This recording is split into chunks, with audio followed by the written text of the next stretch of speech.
Hi, know your IS code provisions short lecture series. So in this short lecture, I am going to discuss clause number 6.4, that is design acceleration spectrum. So in that, there are two subclauses I'm going to discuss, that is 6.4.1 and 6.4.2. 6.4.1 is about seismic zones and 6.4.2 is about design acceleration coefficient. So let's go into the details. So design acceleration spectrum. So two subclauses, that is seismic zones, and second one is design horizontal seismic coefficient. So seismic zones.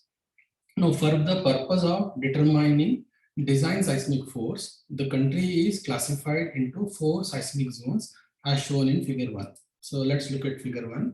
So here in this one, so red color indicates zone 5 and orange color indicates zone 4, yellow color is zone 3 and blue color is zone 2.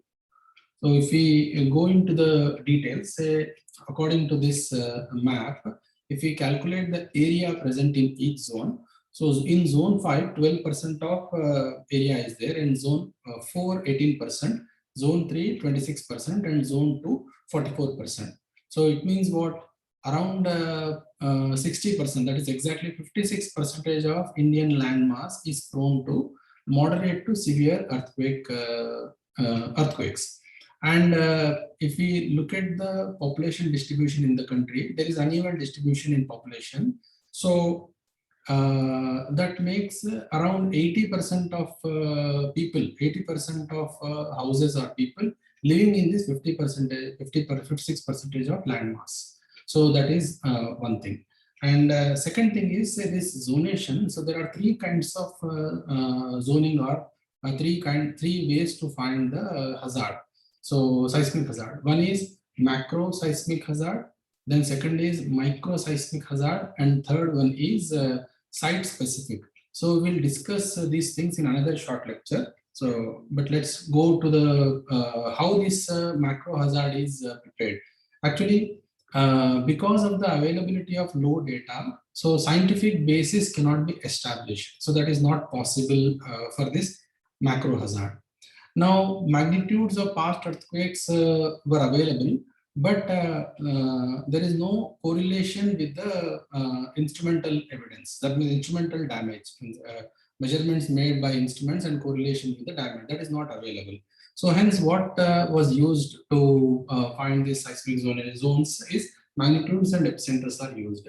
So if we observe in this one, say in zone 5, zone 4, zone 3, like we know what kind of earthquake might occur in this area, but what is the probability of its occurrence, that is not known. So for example, say zone 3 here, which is say in north, and so zone 3 in extreme south. So let's take in Kerala region.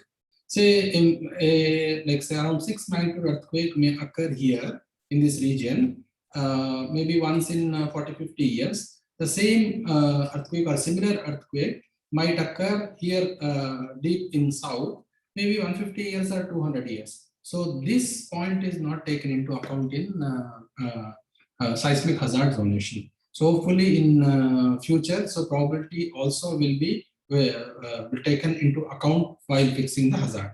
Anyway, let's continue.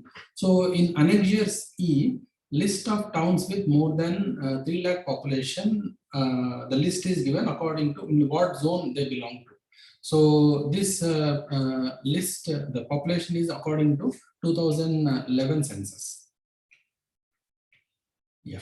Next is design horizontal seismic coefficient. So design horizontal seismic coefficient, that is AH, to be used for determining say base shear. So AH for a structure shall be determined by this equation. So AH is equal to Z by 2 SA by G divided by R by I. So Z is a like zone factor. So Z is a zone factor given in table 3. So this for zone 2 it is 0.1, for zone 3 it is 0.16, for zone 4 it is 0.24, and for zone 5 it is 0.36.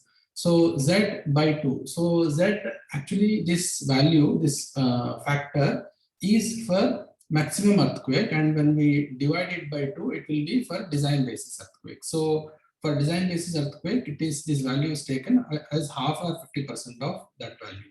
So Z is zone factor, and the next one is say importance factor. So importance factor given in 1893 is a part 1 to part 5 for the corresponding structures. When not specified, the minimum values of I shall be used. So what are those values? 1.5 for critical and lifeline structures. So what are the critical and lifeline structures? So for example, hospitals, maybe power plants or important, very important projects, all these things. Maybe control rooms, they come under critical structures. Schools also come under critical structures.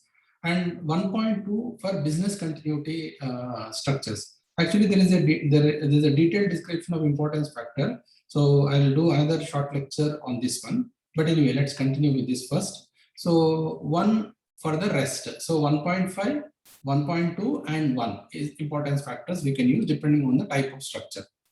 Then third one is response reduction factor. So we will not design structure for its elastic force. We expect some amount of damage in the structure. So depending on the structure and the lateral load resisting elements used in that, depending on that, response reduction factor will be used. So that is R. Then then SA by G value. So SA by G is a design acceleration coefficient given for different soil types. This is normalized with PGA, peak ground acceleration. Normalized with peak ground acceleration corresponding to natural period of structure. This natural period T is considering soil structure interaction.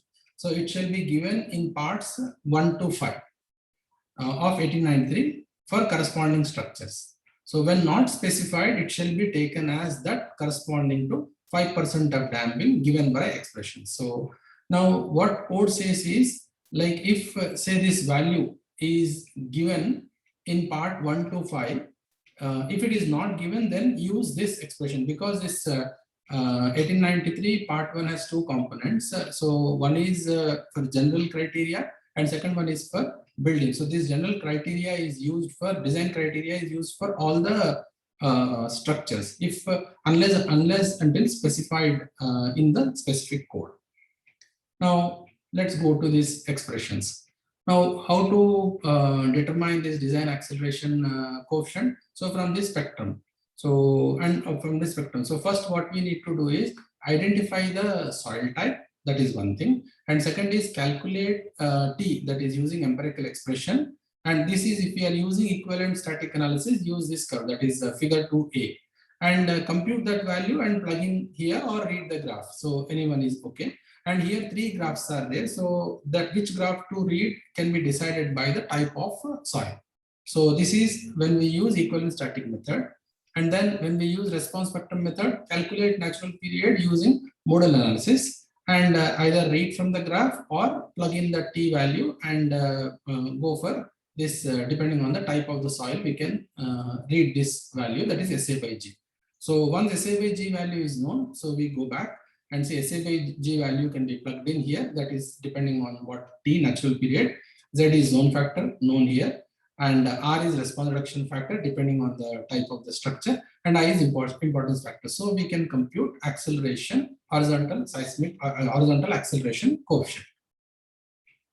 Then coming to say, how do we classify, how do we know the type of soil to be used? So like soil types for determining correct spectrum. For determining the correct spectrum to be used in the estimate of SA by G, the type of soil on which the structure is placed shall be identified by classification given in table 4.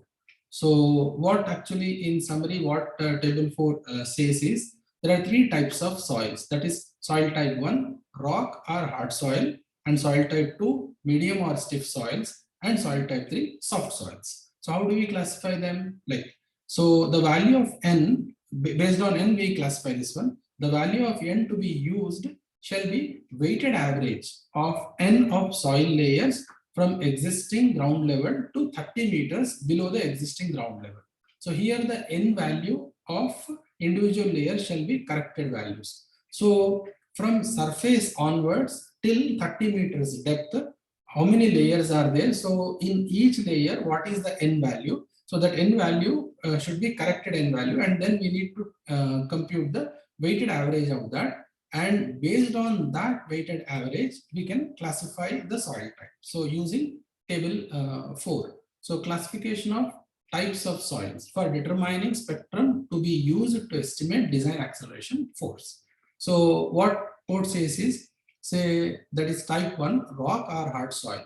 So well graded gravel, all this description is there. So like in short, n value above 30 belongs to rock or hard soil, n value in between 10 and 30 medium or stiff soils, and n value less than 10 belongs to soft soil. So yeah, the intention of the short lecture is to help students and practicing engineers understand IS code provisions in a better manner, and following references are used in the preparation of these slides. And I sincerely acknowledge the help of my PhD and master students in the preparation of these slides. So thank you and have a nice day.